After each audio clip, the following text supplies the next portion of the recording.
Hi there, I think I'd like a table for one, but before I decide, could I have a free appetizer? Let me explain, I'm a gamer.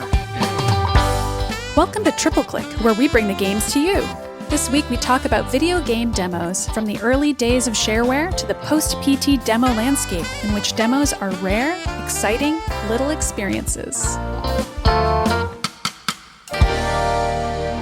I'm Maddy Myers. I'm Jason Schreier. And I'm Kirk Hamilton, and hello to both of you. Hello. So nice to see you both. It's us. Hello. You guys want to hear a quick story? Yes. Yes. Okay, of course. so for the past few months, I've been going to Trader Joe's a lot. There's a Trader Joe's near me, and it's a pretty good grocery store because things are cheap. And they have this thing called Chili Onion Crunch, and it's really addictive. It's like Chili Crisp. You know, Chili Crisp has become like part of the zeitgeist recently. Basically, it's like dried chili peppers and onions and shallots and stuff all mixed in oil, and like you scoop it out and you put it on everything, and it's amazing. It's like goes on eggs, goes on chicken, goes on whatever, and it's really good. I'll take your word for it. I was picturing you just eating this straight, and I was like, wow, that sounds really intense, and like It's a little to make your intense. breath smell bad for a whole day. Yeah, but it's like this sounds like a recipe for some wonderful breath.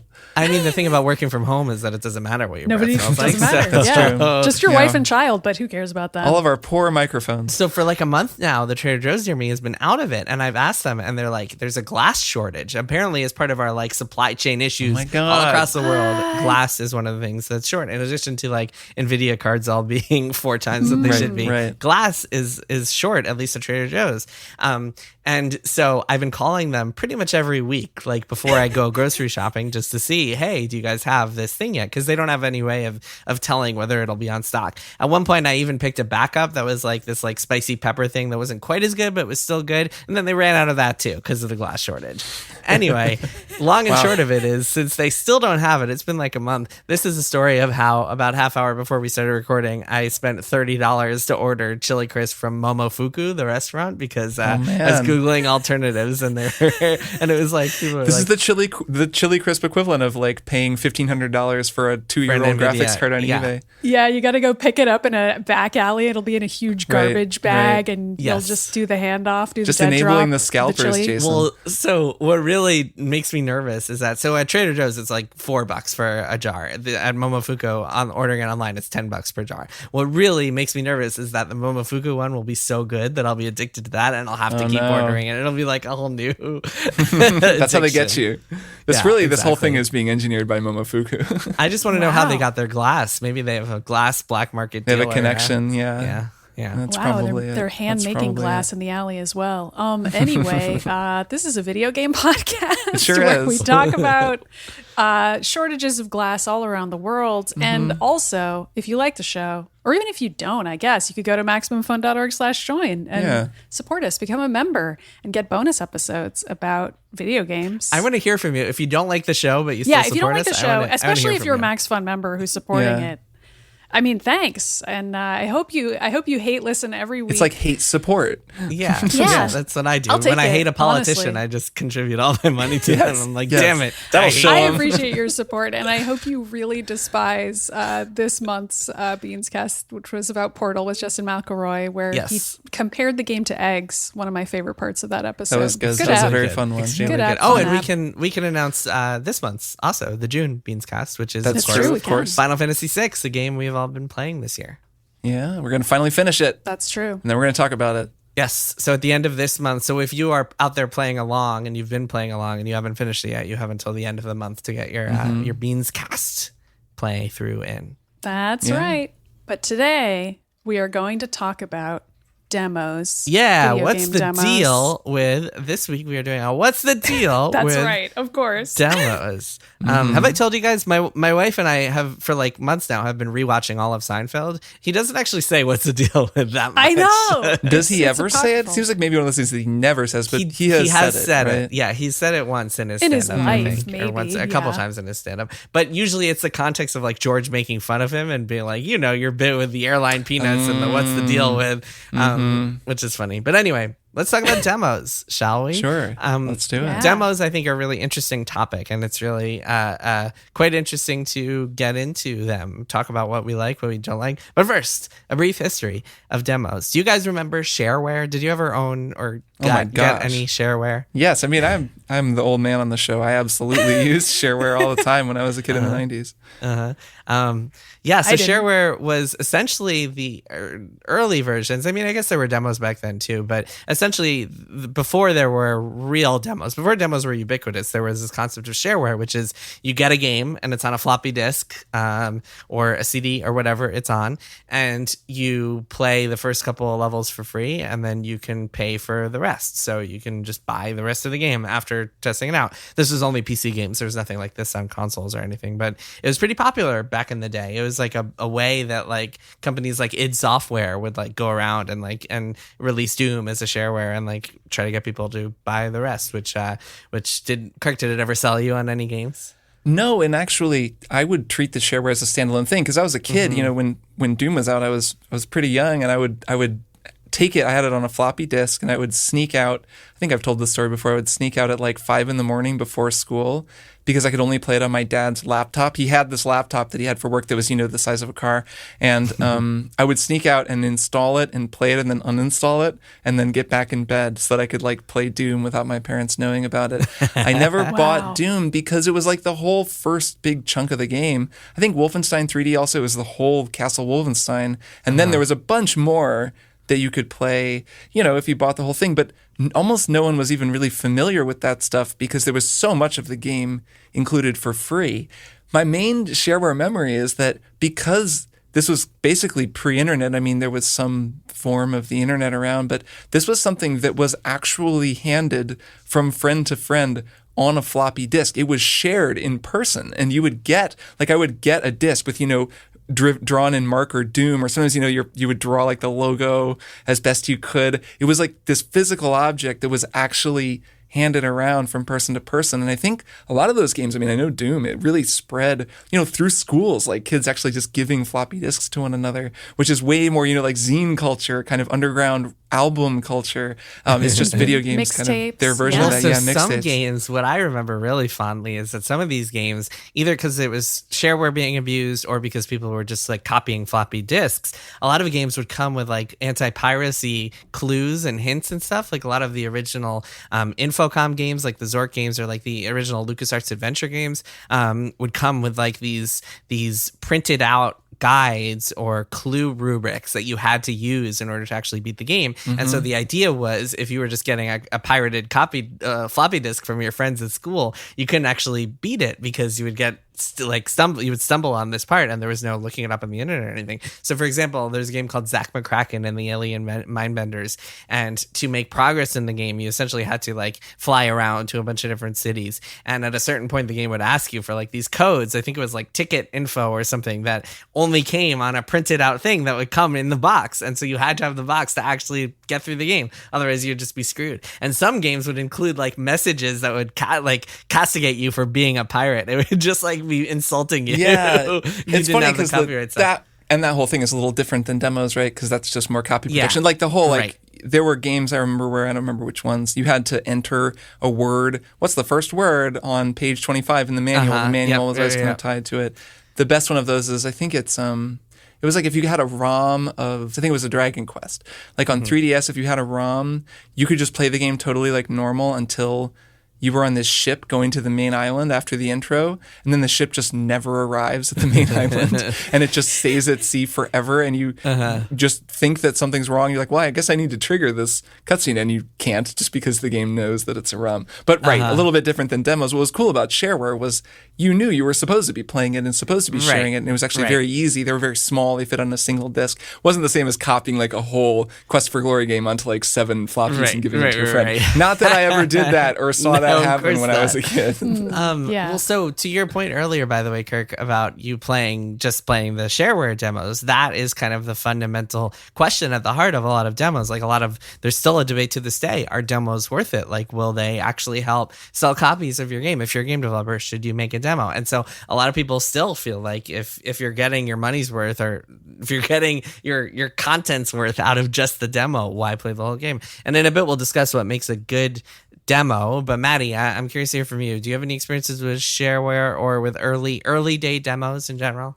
Not with shareware, but I do remember in elementary school, my after school program had a lot of games that were just demos and that they just couldn't, I guess, didn't feel like buying the full versions of, I think, SimCity, Oregon Trail. I think Number Munchers was the full game. But I do remember like seeing how far you could get before the demo part kicked in was a big part of after school, and also just various people trying to find ways around it but not really having any idea what they were doing. Those are my main memories of demos, as being somewhat irritating because they were a gateway against playing the rest of the game as we saw it. But at this point in my adult life, I think demos are really cool, and I'm nostalgic for them, which is a classic thing that happens about anything that you think is annoying when you're a child. It suddenly becomes cool. And why aren't there demos anymore? That's what I say in 2021. Yeah, it's an interesting debate about whether they're actually effective. But so yeah, just a little bit more history. So demos were really big in the PC scene, which, Kirk, is how you stumbled upon it, or how you kind of played through so many of them. And shareware wasn't really a thing on consoles, but demos started becoming a little bit more popular on consoles around the PS1 era, and actually you would wind up, I think Square was the biggest proponent of this. So what they did was, rather than making demos, releasing demos as like a taste of a game, well, they did. So what they did was they would sell you a game and then they would package it with a demo for another game. And sometimes it would be like, okay, we're selling you Final Fantasy whatever, or some popular game that we know is going to be popular, so we're going to include a demo of a game that maybe you haven't heard of, so you check that out too, and you get into it. But sometimes, and this I love, this is my favorite thing, what they would do was they would sell you other games that were less popular, and as part of the hook, the pitch for it would be like Final Fantasy VIII demo included. And I remember getting the Final Fantasy VIII demo. I think, if I remember correctly, I think it was Brave Fencer Musashi. I'll have to look this up to be sure. But that demo really struck me because it was totally different than the actual game. Yeah, it was in Brave Fencer Musashi, and like it has all this stuff in it that like makes it feel like a different experience, which I thought was really, really interesting back then. It's kind of the video game equivalent of come see this movie and you'll see the first trailer for Phantom Menace or whatever, exactly. Which is still something that's kind of done today. Come see. In movies. Oh man, it was The Dark Knight, 5 minutes in IMAX before some movie. I don't even remember what movie it was. Right. They'll do that kind of thing. Yeah, a lot of the demos that I played, there's kind of I draw a line anyway between the shareware stuff. I only just mean in my own memory, and the PC Gamer era of demos, which was a more online time. Like that was kind of the later 90s. I was looking, and a lot of the ones that I really remember are from 1997, which was, I was still in high school. And that was like a period of time when I was reading a lot of PC Gamer. There was one that had the Shadow Warrior, like the yin yang with like a bullet hole through it. I just have this vivid memory of that CD. I think I have it up in the attic here. I looked at it. It had Shadow Warrior demo. It had Betrayal in Antara, which I don't remember. Fallout, a game called Meat Puppet, a demo for You Don't Know Jack, the very first You Don't Know Jack, and Warlords 3. So what PC Gamer would do, and this was the heyday of PC Gamer when like a print PC magazine was still something that people would want because the internet wasn't widespread enough or advanced enough. And you would buy this. The magazine would be in a bag, and you would get the bag usually at the like airport when I'd be flying somewhere. I would like buy a PC Gamer to read on the plane, and it came with like a sleeve with a CD-ROM in it. And they even called the CDs CD Gamer, like it was a little joke, like welcome to CD Gamer. You'd put it in and it would load up a whole like separate interface that they had designed at Future, or whoever, the publishing company that made PC Gamer had designed this thing. So it was its own thing, and you could click any of these demos, like a whole list within this interface that's on the CD, and it's like, welcome to CD Gamer. I think they kind of retired Kirk, I think you're a CD gamer. Right. That was what it really was SEEDY. And then they changed it to DVD Gamer at one point, which like just doesn't have the same ring to it. And then I think they just were like, whatever, it's PC Gamer. And then those gradually became obsolete thanks to the internet. But that was a place where it was the same feeling kind of as playing those shareware demos back when I was younger in like middle school in the sort of early 90s. But they were all really collected, and they were promoting the games. Like I think the publishers were really keen on having their demos in there. I remember playing the Full Throttle demo. There were a lot of LucasArts demos. This game, Rise of the Triad, which was a first-person shooter that like 3D Realms made, playing the demo for that. And like those did make me want to buy the game. I wound up buying Full Throttle. I think I would have anyways, but it was like the whole first area of that game. It had that killer intro, which that game has like the best intro when he's like, when I smell asphalt, I think of Marine or whatever the thing is in that song. Like it had that whole sequence and it was just enough to pull you in. And then you learned that was actually like 40% of the game or whatever because it was really short. So anyways, I think I just wanted to shout out that era, which was its own kind of distinct era, the PC gamer demo era. Yeah, I feel like demos are really good for games that have a compelling story, and then you're hooked on the story, and you're like, okay, now I have to play the rest of the game. Sort of in the way that if you're at Barnes & Noble or something, and you pick up a book and you read the first chapter, and you're like, oh man, I have to take this home with me. I have to find out what happens next. Which like publishers will do, right? They'll be like, and now like the first chapter from this person's next book at the end of the book you just finished, and you'll read it and be like, well, it's a demo. I'm going to buy that. Yeah, exactly. That's a pretty good demo. But yeah, no. And then I think demos can be less effective when they're like the Doom shareware that you described. Maybe a demo of Doom would have been a little bit less content in there. I wonder though, because they made so much money on Doom and it was this massive phenomenon. And would it have been as much of a phenomenon if it hadn't been for millions of kids like me able to just play it? Right. No, yeah, probably not. I remember the Geometry Wars, I think it was the Geometry Wars 2 demo that was basically just the entire game as well. And like but Geometry Wars was so popular, like they must have been doing just fine. I don't know. But I remember there were demos that were sort of notorious among kids for being the entire game, quote unquote. Any racing game demo was in that category as well, where it's like, well, how many more cars do you really need? You can just drive this one car. Like all of my demo memories are associated with like not having the money to buy a game. Like they're all from the times of my life when you couldn't actually get the game for whatever reason, either because you were a child or you're a broke college student playing like, you know, dirt or whatever racing game and you just only had the demo. Those are my memories of demos, is like a gateway. And it's like, is it worth it for no money or is it not worth it for no money? Geometry Wars 2 though. That was the whole game. That's my hot tip. Right. And then I'm sure we're going to get into this, but there's just been this fundamental change in that now, if you're a kid in that kind of period of time where you have no money, you can just go play Fortnite for free and you can play as much Fortnite as you want. Like there's a ton of games that you can just go play. Like demos don't serve that function for young people who don't have the money to spend. I guess that is why there are no demos anymore. Or at least demos of that kind, because there are still demos. Fortnite is the biggest demo of all, in a way. There are demos, and they're approached in interesting ways. No, actually, you'd be surprised. I think on consoles there are fewer demos. Demos were never really a huge thing on consoles to begin with, though. Like, which is why we have some memories of like Geometry Wars 2 and like a few. There have been a few, but in general, demo culture is mostly on PC. And these days, most of the demos you see are on Steam, and a lot of games have Steam demos. Game I'm playing right now that I'll talk about a little bit more next week called Backbone, which is this indie adventure game. I believe it's the whole prologue or first chapter is available as a demo that you can get right now, and that again, because it's a story heavy game, it seems like a really good way to hook people. But there are tons of PC games that I played recently that have demos, and you know what, Nintendo has actually been really good about putting out demos recently on the Switch. You can play a lot of demos, but they've also been, I mean, what happens now in the internet era is that demos are used in all sorts of subversive ways that they were never used in a few decades ago. One of which being, so for what Square has done with a lot of recent demos for big RPGs like Octopath Traveler and like Bravely Default 2, is they release the demo and then they collect people's feedback and then they use that feedback to actually impact the game, which I think is really interesting. It's essentially like alpha testing to an audience of like tens of thousands of people who check out your demo. And I remember they've used that to really good effect. Like Bravely Default 2, people had all these complaints about like quality of life stuff in the demo and like difficulty, and they tweaked a lot of that stuff and made it better for the final game. So I think that's really cool. There's also, and the first Bravely Default is a game that I think of here, is there's the way that you'll play the demo and then you get stuff in the game because you played the demo. Like it feels like, oh, you're putting a few hours into the game early. And, you know, it's a little bit of a sore feeling when you do that and then you get the game and you have to start all over. And if it's just the intro of the game, you're like, oh, great, I get to do the intro again.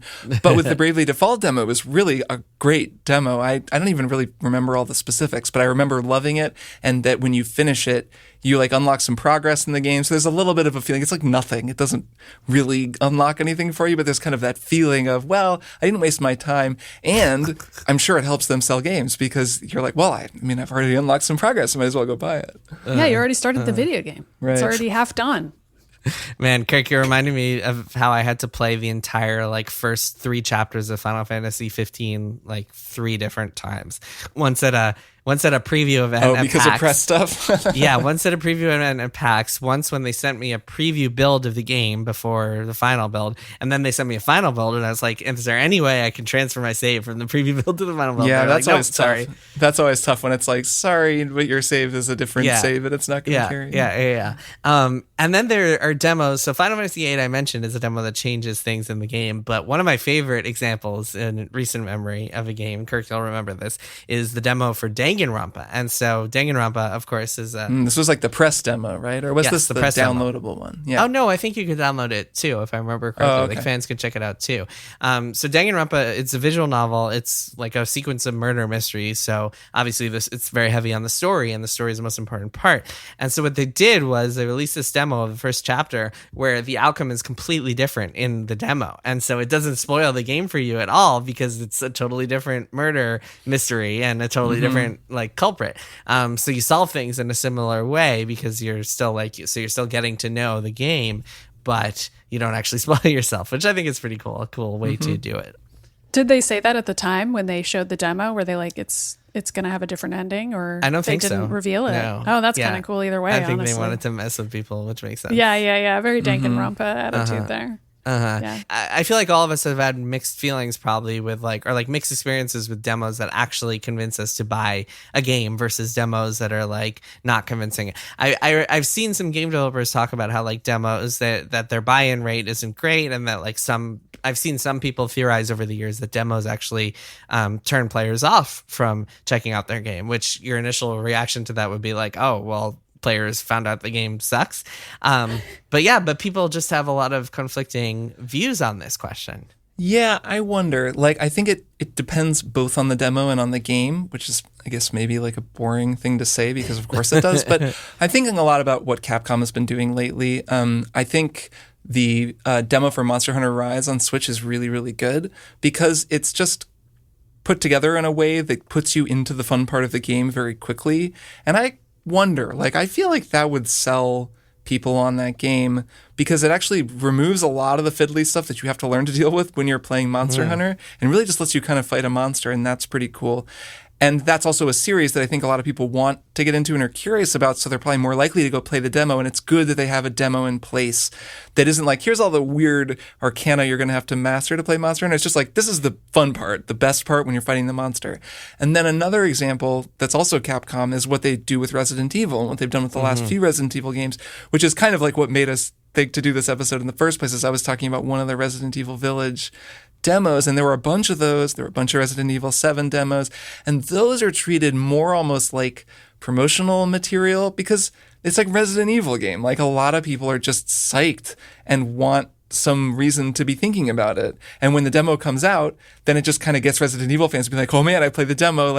There's teasing this thing and that thing. And they are always a little bit different. We've talked a bit about Resident Evil 7. Maybe, Maddy, you can recount the Resident Evil 7 demo since I know we both played it. But that's a great example. Yeah. I mean, not to skip ahead, but I feel like the Resident Evil 7 demo in particular was really influenced by PT, which we haven't talked about yet, but is, I would say at this point, maybe the most famous demo ever made, in part because it never resulted in an actual game. It was supposed to be Silent Hills. Do you want to describe what it is a little bit? The ill-fated Silent Hills project. Yeah, so PT was a demo. I don't remember what year it came out. I didn't look that up, but it 2014. So PT is a horror game demo that I believe it stands for playable teaser or playable trailer, because that is precisely what it is. I think it stands for pretty terrifying because that is also what it is. Yes, it does. A game I can't play, but have watched many other people play, and which has been recreated in basically every game where you can recreate a game, be it Minecraft, Dreams, whatever, because people are still obsessed with PT.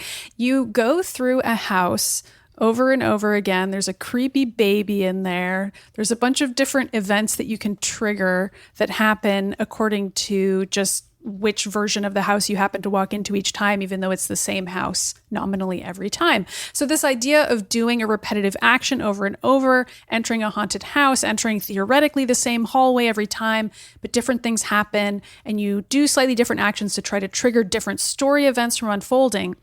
That's something that PT introduced that then influenced a ton of other horror games, including the RE7 demo, which is also, it's not just one hallway, but you are going through the same house over and over again. And in the RE7 demo, it's like there's an actual contained story, much like PT. I don't think PT is the first example of this, but it was certainly the most like a high budget, high profile example of a demo that had its own contained story that was almost like a prelude to a game that obviously never happened.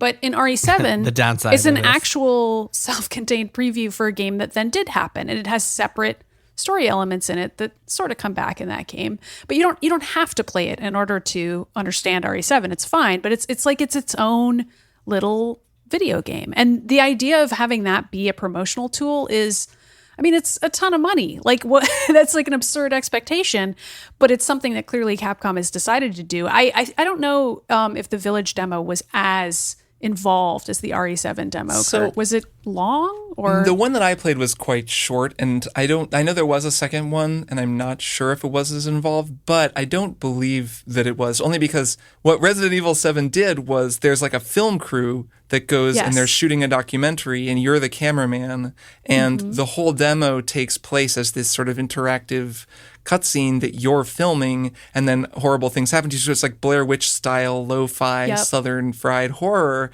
And because of its length, it's actually like a great little horror experience on its own, because it can just do, like, it can actually be a more focused horror experience than something the length of Resident Evil 7 or Resident Evil 8, because it can just be like introduction, meet a couple characters, main guy kind of seems like an asshole, this house seems like a terrible idea, why are these people going into it, oh god, it's over. And and then like it can just be that experience. And that, I think that still is kind of singular. Just from what I saw of the Resident Evil 8 demo, it wasn't that.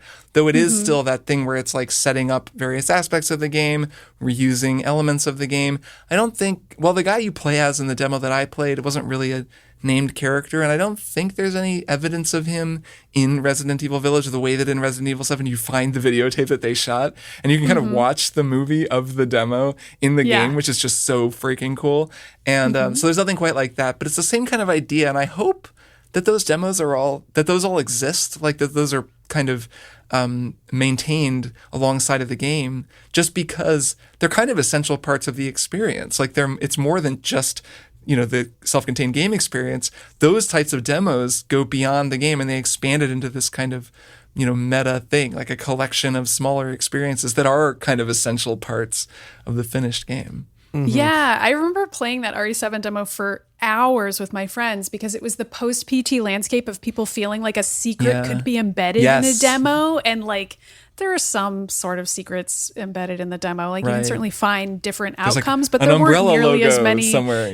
There weren't nearly as many secrets as we would have wanted there to be. But like we just combed through every inch of the demo together, and we're like, trading around the controller on the couch, all night playing it. And it's still such a fond memory, even though I'm like, was the demo even that good, or is it just that culture, the post-PT horror culture of like, horror games could be hiding anything, and like even something really tiny could be a clue about what kind of thing is embedded in this horror fantastical world. And that just felt really magical at that time and cool. And I don't know, maybe that era is gone, but maybe it's not. I feel like it could come back. I mean, we talked about this a little bit in the episode that Patricia Hernandez guested on way back in Halloween, where we were talking about like itch.io mixtapes. Like I think she talked about bundles of people like sharing games, and there's like a specific horror game demo bundle. I don't know if you two have seen this, but it's like in the style of PS1 demos, demo discs, and you can like download all of these horror game demos on itch.io,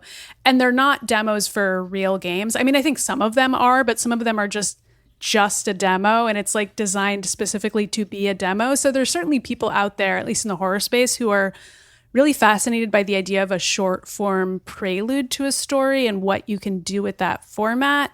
And also just the idea of a secret being hidden in something is a very exciting horror concept, I think. Right. It's like ties in with the whole creepypasta thing of like, have you heard that there's this demo for this game that never came out? Or like the Polybius conspiracy, that podcast I always complain about that I thought was trying to be real, but then it was actually just actors like pretending and telling a fictional story, and they weren't clear about it. But it was the idea of the urban legend about the arcade game that like brainwashes you and turns you into a government, like a secret killing machine for the government or something. Like those kinds of, they're just so baked into horror culture. And, the Ring even, or Ringu, like a movie that you watch and like hidden in the movie is like a thing there's actually a ghost that'll come out and kill you. So the idea of a haunted demo is just right there. It's perfect for it. And it's really, that was fun to talk to Patricia, who was the master of that kind of coverage, even like during the PT days. I feel like she was writing about PT and just all those cultures that were coming up around it. There's a thought I had that's a slightly different angle, but is sort of related about demos, that I think that also demo culture feels to me related to speedrunning culture, because so many people grew up with demos that allowed you like one level and or maybe a limited time to move through the space. And so many kids were just like, well, I just have this one level and I'm not going to buy the whole game because like my allowance won't allow me to for, another 2 months. So I'm just going to get so fast at this, and then I'm going to figure out, oh, actually you can like break the level and you can go around. And it wouldn't surprise me, and I'm kind of just basing this on like how games work and how our brains work. If a lot of people kind of got their start or like started thinking that way in this sort of speedrunning mindset by playing demos back when demos were a thing, and even now, still by playing demos. Yeah, that's an interesting thought. I do remember some demos that were like, it give you a timer and you had X amount of time to do everything you could. And it's like, can you finish the whole game? Like in the demo. The concept of a demo as a standalone experience, as like a piece of art that's just created as its own thing, is really fascinating. It's almost like not even a demo. It's like its own little game in some cases. And oftentimes in those cases, and really, I mean, pretty frequently you see demos that just like are not slices of the final game. They're just like standalone experiences that are meant to reflect other parts of the game or reflect the tone of the game or something like that. I'm so fascinated by the way that people who make art have now learned the language of selling art and presenting vertical slices of their art to the point where they can create art that is those things. Like I think about Grindhouse. Do you remember the double feature, the Quentin Tarantino, Robert Rodriguez double feature? In the middle of that, there are just all these trailers for movies that don't exist. And it's like, there's that one Eli Roth one, it's just like Thanksgiving. And it's like, they're just murdering people and it's like turkey and stabbing. And it's just a fake ad. Well, then one of them was Machete, which then became a real which film. Then became a movie. There's an Edgar Wright one. It's like The House Down, or it's like based on The House Down the Block. I can't remember what it's called. Bing! Kirk from the future here. The Edgar Wright trailer is called Don't. It is hilarious. We'll link it in the show notes. You got to watch it. It's really good. All right, back to the show.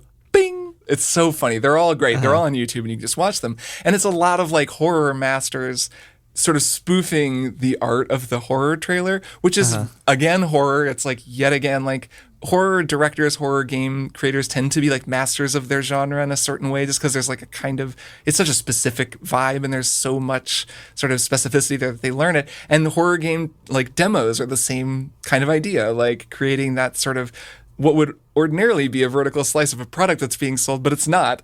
It's just everyone knows what a demo is like, and so they're creating a fictional version of it, which is so cool and so interesting, I think.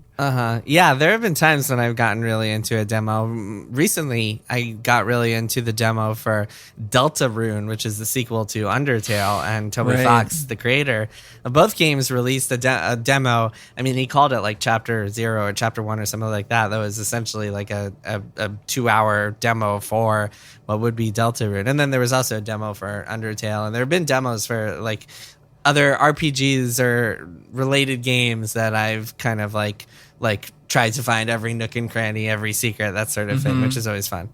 Which makes a lot of sense for Undertale, which is a for world that has so many secrets in it. I mean, it's not technically a horror game, but it also kind of is in It's its got own some. way. It's like It's a got horror some. meta Right. game. Well, there's some fan theories surrounding horror of the being horror a video aspects game. of it. Yeah. Yeah. So the idea of having a demo for any game that has a rich world, like that just inherently is going to bring out the people who are looking for those secrets. And then at that point, it does feel like just another chapter. And it's not so much a trailer or an advertisement for the game anymore. It has a soul of its own. It's its own piece of art. And it just, usually it's free, which I guess is then the risk proposition for a creator of like, well, I am still technically trying to sell my game off of this. Should I be releasing this free 2-hour chapter or not? Well, yeah, and also the other part of this equation is the resources it takes to actually make the demo. So like for some developers, it's pretty much nothing. If you're just releasing a slice of your game as your demo, it's not super time intensive to chop that up as a separate executable file. But if you're making a demo, for example, before your game even comes out and you have to like actually dedicate separate resources, like the Resident Evil games or like some other games we've seen where the demo is out a few months in advance of the game's release date, then it can all be a time-consuming process. But then again, a lot of these developers have to make demos for like E3 and trade shows, PAX and stuff anyway. So it comes to the point where sometimes you might as well just release it. If you're polishing up this slice of the game for trade shows, you might as well put it on Steam also, right? Yeah, there's such a world of difference. I mean, it's kind of like an encapsulation of how different video games can be between, this huge polished AAA game where they're working super hard to make a demo that's playable that then gets released on Steam, and when you go look in the discussion, it's all like, oh, I actually kind of thought the demo sucked and I don't want it. And you sure it's like, oh, should we have even released this? Between that and, a person who is like a small team of people or, who are making a game that's maybe nowhere near as difficult to make and not as high budget or and difficult intensive. to make in other ways. Yeah, sure, but I mean like not as labor intensive. Doesn't require as much. Sure, difficult and is the wrong word.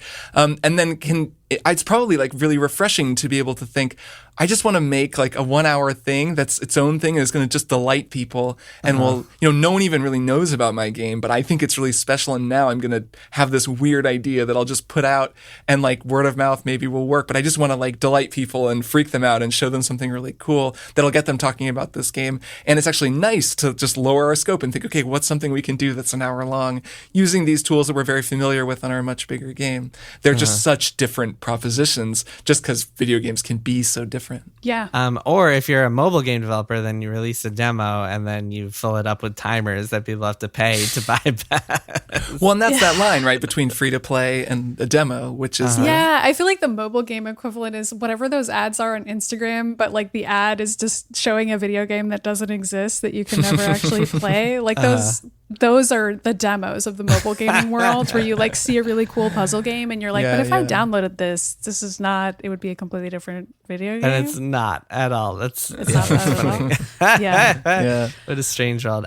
It's I feel like more games should have demos. I feel like it's safe to say that. I feel like most games like I don't know. I mean, I guess we kind of touched on this, but in general, have you guys, I guess one way to frame it is, have you guys ever played a demo that made you not want to play a game? Not like a demo that you got too obsessed with and didn't want to buy the full game because you were just playing the demo, like with Doom, Kirk. But have you ever played a demo that was like bad enough that it made you say, okay, I'm not going to play this? I feel like at this point when I'm playing a demo, I already know I'm going to buy the game. And demos are so scarce that it's not, I'm not doing the thing that I think, say, Nintendo would want me to do, where I'm scrolling through the Switch store and I'm downloading a bunch of demos and then I'm spending an afternoon trying them all and maybe buying one of those games. I don't really do that. And maybe I should. That would be a fun day. Actually, it sounds great now that I say it. But yeah. Maddy, we know what you're doing after this show. Yeah, that sounds really cool. I'll go do that right after this. And it's hard to say because like of our jobs and because of how we've, it's like I've played so many demos as a professional because you play a lot of demos or used to when there were in-person press events. And like those are just their own thing. One day.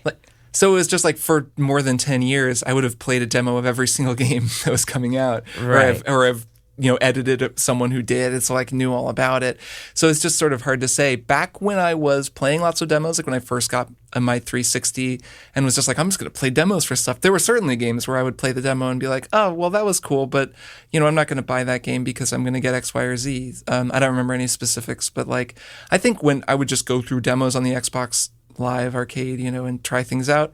Yeah, for sure. There were times where I'd try a game and wouldn't play it. Just like there were times where I'd play a game like, oh, that's actually more fun than I maybe thought it would be, and I'll consider it. Yeah, well, so I mean, I guess there weren't a lot of like console demos, like I mentioned before. Otherwise, like there's some games that I bought that I wish I had a demo for, and oftentimes they're on console, and it's like, oh man, like I would not have. I should have known, but I should have like known that I wouldn't enjoy this. I wish I had gotten to sample it for an hour or something, and it feels like that is kind of missing. I'm sure because the people behind them like no. Yeah. Right. Yeah, I feel like I've had the other experience though. Like I remember the Destiny demo being really cool. Oh, that's a great example. I didn't like Destiny very much, but the demo was really cool and I bought that game and did not like it.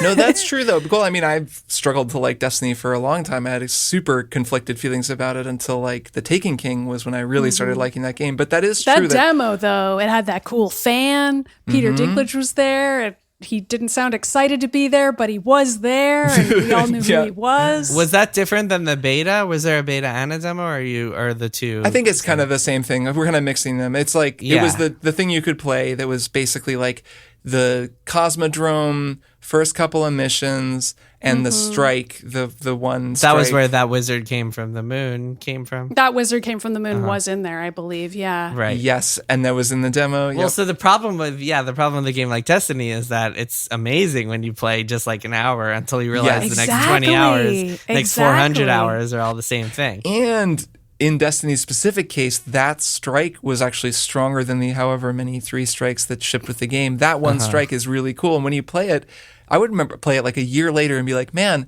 this strike really was super cool. Like it kind of had all the cool stuff and made you really think there's going to be a bunch of cool shit in this game. And then you played the finished game and it was like, oh, there's like nothing new in this game. Like I'm kind of fighting the same bosses and like that tank was actually only happens there in one other place. Like there's like very little in the finished game because it was designed to be that. Well, with online games, when demos, I mean, they essentially call demos betas, even though they're not really betas, and they're actually demos, but they're often used to like help servers stress test, among other things, and like balance. I remember playing a ton of the StarCraft 2 demo back before that came out, because they released a demo like months before the game that was just a multiplayer beta, and I played a whole lot of that. But I in general, I feel like more games should have demos, and I think demos are pretty cool. And I love this trend of standalone demos, and I hope we get to see more of that stuff in the future. Cool. Why don't we take a break, and then we will be back with one more thing.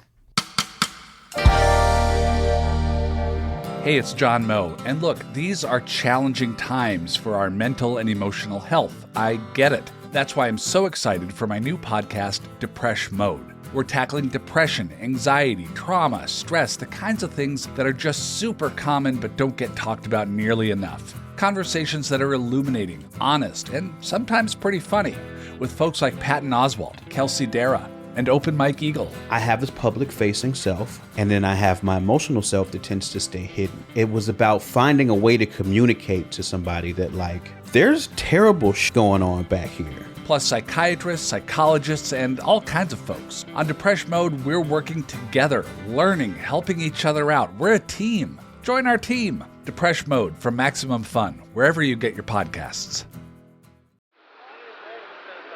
Maximum Fun is a network by and for cool, popular people. But did you know it also has an offering designed to appeal to nerds? A show for nerds? On Maximum Fun? The devil, you say? It's true. It's called The Greatest Generation, and they review episodes of a television program for nerds called Star Trek. They've reviewed TNG, DS9, and are now reviewing Voyager. Hey, Star Trek. My daughter enjoys that program. Well, if she enjoys that, and she enjoys humor of the flatulent variety, might I recommend she subscribe to The Greatest Generation? Hey, are you calling my kid a nerd? Why, I oughta... Well, gotta go. Become a friend of DeSoto by subscribing to The Greatest Generation on MaximumFun.org today. And we are back. Kirk, Maddy, it is time for one more thing. I am going to go first because I'm very excited about this thing, and you guys are both going to love it. I watched a show over the weekend called Mare of Easttown. Have you guys heard of this? It's I know all about it. I have heard of it It's become a very suddenly. popular show. It's like in the past 24 hours, suddenly everyone... It just ended. Nothing but talk about it. So it's a 7-episode miniseries on HBO, and it just ended, and that's why people are just talking about it. But what happened was over the weekend, I was with my family. It was pouring, so they told me we should watch this, and we watched it and got really into it and watched it all over the weekend, and it ended. And so it's a complete series now. It stars Kate Winslet as this kind of hard-boiled detective, kind of your typical like cliche like noir detective, except it's a woman instead of a man, which itself is pretty cool. Nice little flip of that. She's like got substance abuse issues, and she's suffering from a lot of grief. Detective. And what do you expect? Plays by her own rules, but she gets results. yeah, all that stuff, all that good stuff. And Yeah. she eats a lot of Philly cheesesteaks. And she is in this small town, Easttown in Pennsylvania. And the show deals with a giant cast of characters and a whole bunch of stuff. Everything from the opioid crisis to grief and motherhood and all sorts of interesting stuff. Lots of fun topics. Yeah, Lots of fun topics. It's a lighthearted, really yeah. bleak show. And the premise is that hilarious. essentially, I won't spoil too much, but essentially there's a murder, and Kate Winslet has to figure out who did it. She's a detective, so pretty. Yeah, I'm like relentlessly avoiding spoilers because Emily's Yeah. going out of town this week and she's not super into it. And I'm gonna watch it, so there's Okay, like headlines that are increasingly getting more and more specific, and I'm like, no, back, like careful. holding across Yeah. it to my internet. So Yeah, I'm be gonna try to careful, watch be it without careful. learning more. Be careful. Jean Smart is in it, and she's amazing, and a bunch of other really Jean good, Smart, she's everywhere these days. really good performances, really good actors, really good writing. Everything about it is excellent. It's just a fantastic show. Highly recommend it. Maddy, Nice. there is a girl who is queer and has a queer relationship, and she has the same haircut as you. Okay. She has the same haircut as you, so you will Yeah, I really mean, enjoy that. Of course she does. It's a badass haircut, and Thank you. Yeah, Kate Winslet. I mean, the real reason that this show stands out is because Kate Winslet is just a force of nature. Like, this is one of the best performances I've ever seen in anything ever, which She's a shocked me badass. because Wow. I didn't know how good Kate Winslet was. Like, Oh, all I man. really knew her from was Titanic, and like, And she was a child at the time. yeah, and Well, it was not like literally, but, you know, that she's quite movie. young. I mean, that movie has its pros, but the acting is certainly not something you would come out of that movie thinking, "Man, love the acting." It's You like, saw like Eternal Sunshine of the Spotless Mind, right? no, I didn't. Oh, I she's haven't great. really seen her in much wow. else. She's really good in that. I saw her. I remember her in that Steve Jobs movie being fine, but like I've never seen her like this, and I've never seen like this Yeah. performance is incredible. She's is a great like, actor, yeah. Not only does she nail the this like Pennsylvania, like rural Pennsylvania accent, she just like is just like you can't look away from her. Every scene she just steals. And it's a really good cast, so it's not like she's the only there are a bunch of other great performances. It's making me very happy that Jean Smart is in everything.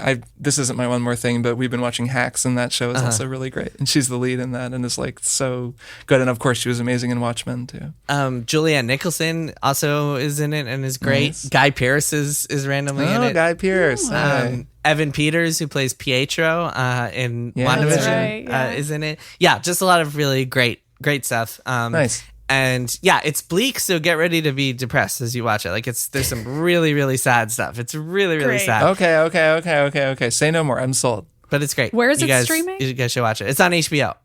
Okay. Mare of Easttown. It's called Mare of Easttown because her name is Mare. And she's like the mayor of Easttown. And it's Mare, but not Mayor. It's like M-A-R. M-A-R-E. Like a Mare. like a is her female name. horse. Because she's a her horse. name. Yeah. Okay, cool. She's about a horse. horses. She's it's about Real horse show. It's about a horse who's the mayor, and it's really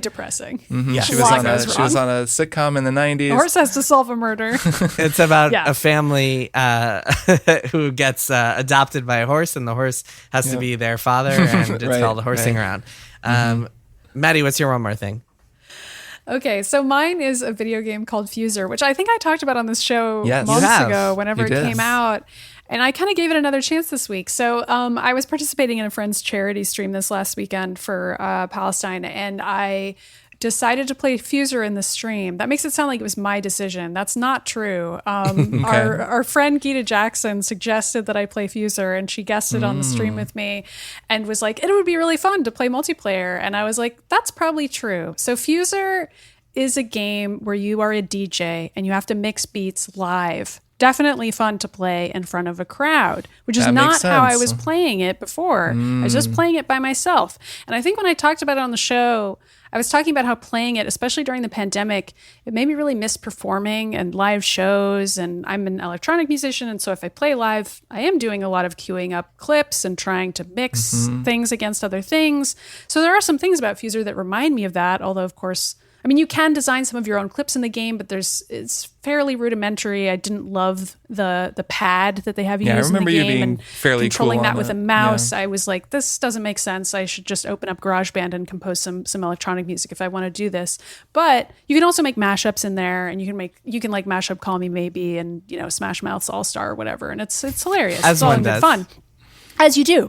And that, as it turns out, is significantly more fun for a live audience than it makes is sense. alone in your home with absolutely no one Definitely. watching. Because, of course, you've got my friend Gita egging me on in real time, telling me which clips to add or not add. And that's fun anyway. But then also you have a live chat of people enjoying the track or booing the track because you've mixed just an unholy abomination for them. And it was extremely fun. And I think that Fuser might be a really cool game, actually. I think this is a classic case of Harmonix just needing to make another one of these that refines some of the ideas a bit more. And then I think it could be really great because there are some things in Fuser that I think work super well, but then some of it, like the sort of rudimentary mixing stuff that I mentioned with the pad, just needs a bit more polishing. So I never know what's going on with Harmonix financially. I hope they're okay, Right. but it's Harmonix, so one never It's knows. still baffling that they're still around. Yeah. I know, but I do think there are some cool ideas in Fuser. Shout out to Harmonix because those guys are troopers. And I think maybe if they marketed it in a different way, like if they did some deals with streamers and musicians and like sort of emphasize the live performance aspect, like they recently did an update to the game that has more multiplayer stuff where you're performing for other players, and that seems really cool. So I'm kind of cautiously optimistic about it now, and I think it's an interesting game. So if you're listening to this, Cool. and it sounds cool to you, I would say give it another chance, even though I was cool on it before. I think there might be something to it. It's called Fuser. Nice. Play it on Twitch. It's on the Play it in Epic front of a Game live Store. audience. Yes, play it. Play it for Nice. your friends. Play it in a house party. Now that people can have parties again, if you're vaccinated, do that. Kirk, what's your one more thing? Well, my one more thing is something that I didn't talk about during our Mass Effect episode that I want to talk about now because I don't know if it needs to come up if we do a Beans cast on those games, but it's just been something that I've been doing a lot of lately and thinking about and feelings about, and I just think it's really interesting, and that is probing planets in Mass Effect 2. Yep. So I am well into Mass Effect 2. We did a whole episode about Mass Effect. I'm just not going to explain what Mass Effect is because you all know. I'm playing it too. I'm right there with you. So you have to I don't know mine what Mass for- Effect is. Can you explain it to Yeah, me? Jason it's doesn't know this, what it is. It's well, the Mass Effect relay system is like originally created by the Protheans, and it's a way Okay. that we can do faster than light travel between Got it. different star systems in our galaxy. No, so in Mass Effect 2, you have to go probe planets to get resources. There's 4 resources: palladium, platinum. Is it Illyrium, Illuminum, something like that? sounds and right. And then there's element 0. There's the I1, the 2P ones, and element 0. And there's so many things about this mining game, this like probing game, that are so incredibly well done, despite the fact that like overall it's this totally brainless like lizard brain thing that's completely Yes. degenerate and disgusting. And I find it so fascinating and so appealing, and I love it so much on one level and like hate it so much on another level. It's got to be like one of the most divisive things about Mass Effect 2. Just because I was looking around, I was like Googling, because I kind of had this memory that there was an indie game that was just the planet probing for Mass Effect 2, like as its Really? own game. That's and I was like incredible. just really quickly trying to find it before we recorded and couldn't. But I just Googled it, and there were so many articles, mostly from back in like 2011, 2012, that were like, the probing is the worst thing. It sucks so much. What a time sink. It's so stupid. And I didn't feel that way at the time. I remember just being like, I don't know, I kind of like doing this like in between, story missions and big elaborate set pieces and conversations. You just go and there's a planet and the planet just sits in the middle of the screen and you rotate it with one thumbstick and then you move a little crosshairs around while holding down the left trigger to scan.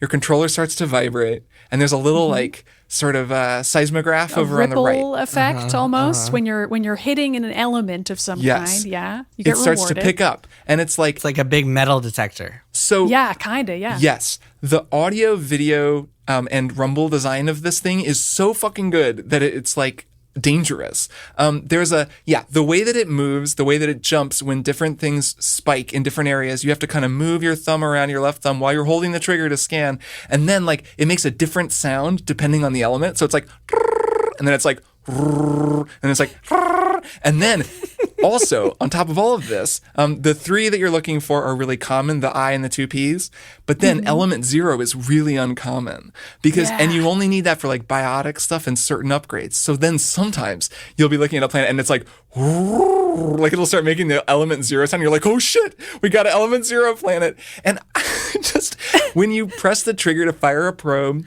Edie is like, probe fired or whatever, probe away, and it shoots out in like an arc. It's so satisfying looking.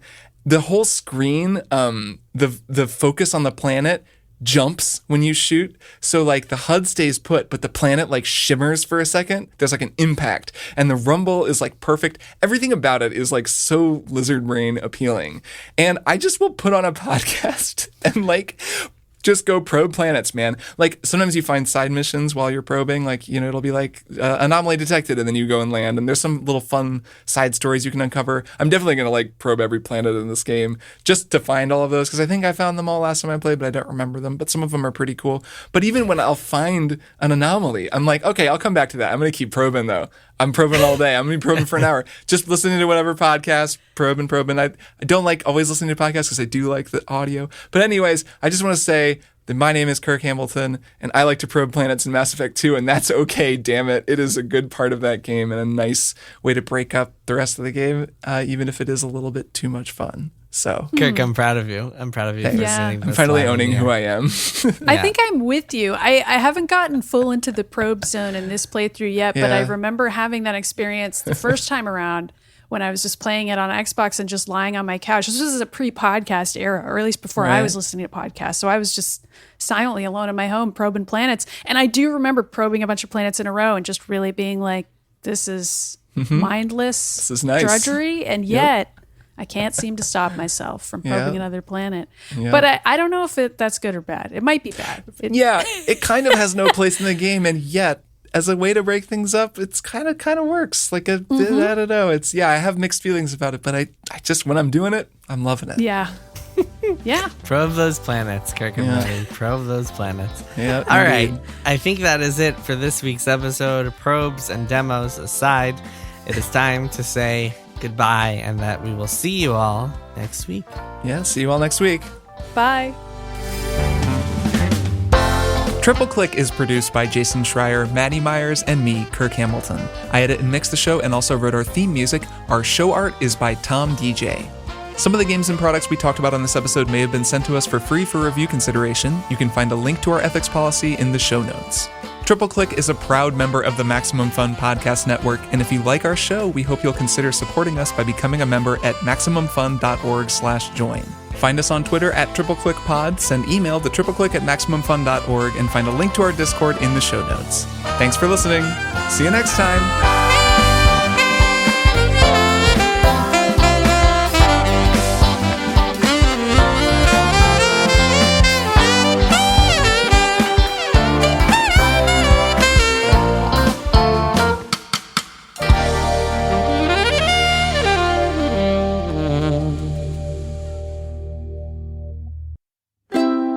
MaximumFun.org. Comedy and culture. Artist owned. Audience supported.